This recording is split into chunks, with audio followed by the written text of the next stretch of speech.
परभणी शहर वाहतूक शाखेची दिनांक 10 डिसेंबर रोजी व्यापक कारवाई. 139 गुन्हे नोंद, 75,300 रुपयांचा दंड.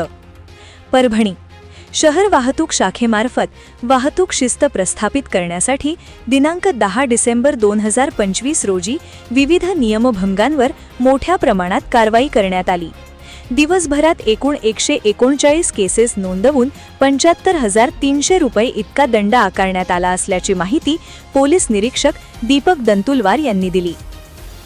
कारवाई दरम्यान ट्रिपल सीट 6 केसेस 6,000 रुपये दंड, फ्रंट सीट 6 केसेस 5,000 रुपये, रॉंग साइड 15 केसेस 9,500 रुपये अशी धोकादायक वाहन चालवण्याच्या प्रकारांवर कठोर दंड करण्यात आला.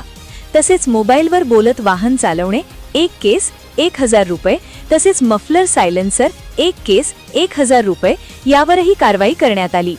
याशिवाय इतर नियमभंगाच्या 67 केसेसवर 30,900 रुपये दंड, तर पेड केसेस 43 असून त्यातून 21,900 रुपये दंड वसूल करण्यात आला.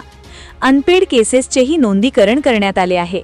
शहरात ड्रंक अँड ड्राईव्हच्या 2 केसेस, तर 66 1/192 चे 3 आणि 10 117 चे 4 असे गुन्हे नोंदविण्यात आले. विशेष म्हणजे इंटरसेप्टर वाहनाद्वारे करण्यात आलेल्या तपासणीमध्ये 45 विदाऊट हेल्मेट केसेस नोंदवून थेट 45,000 रुपये दंड आकारण्यात आला. शहरातील वाहतूक सुरक्षिततेसाठी दररोज अशा कारवाया सुरू राहतील असेही शहर वाहतूक पोलीस निरीक्षक दीपक दंतुलवार यांनी सांगितले.